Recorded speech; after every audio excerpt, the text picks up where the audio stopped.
Good morning everyone, welcome to my another new mini blog. তো তোমরা আগের ভিডিওতে দেখেছিলে যে আমার এখন নাইট শিফট চলছিল, আর আমার নাইট শিফট করতে করতে গেছে পরের দিনের ডেটটা মর্নিংটা আমাকে করতে হবে, কেননা গেছে পরের দিনের নাইটটা আমি করবো না, একটু বাইরে যাবো। তো ওইটা আমাকে গ্যাস মর্নিংটা করে বাড়ি যেতে হবে। আর এদিকে দেখেছিলো যে রাত্রেবেলা গ্যাস মাল ঢুকেছিল, গ্যাস অনেক গাড়িতে করে প্রচুর মাল ঢুকেছিল। গ্যাস সেই মালগুলো সারা রাত ধরে মানে পুটিং করা, মানে ঠিকঠাক জায়গায় রাখা। তারপরের দিনের সকালেও কিছু মাল বেঁচেছিল। তো যারা নাইট শিফটে ছিল তারা তো চলে গেল, আর আমি মর্নিং শিফটে পড়ে যাই। তো আমি একা একা সেদিকে আবার ফুট করি, এদিকে অর্ডার টর্ডার, মানে শরীরের অবস্থা হয়ে গেছিলো প্রচুর খারাপ।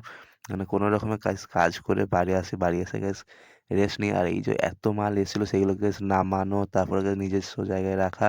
আর এদিকে আমি আর একটা বন্ধু রাত্রেবেলায় ছিল, তো এই দুজনে মিলে করছিলাম। তারপরের দিন গ্যাস সকালে মর্নিং করতে প্রচুর পরিমাণে চাপ হয়ে যাচ্ছিলো গ্যাস। তো যাই হোক, কী করবো, করতে হয়। তো তারপর করে টোরে guys এদিকে দেখো সারা রাত করার পর এদিকে সকাল হয়ে যায়। তো সকালবেলা চলে আসি বাড়ি। তো বাইরে দেখা হচ্ছে পরবর্তী ব্লগে। আর সবাই ভালো থেকে সুস্থ, আর চ্যানেলটিকে অবশ্যই সাবস্ক্রাইব করে দিও। তো টাটা।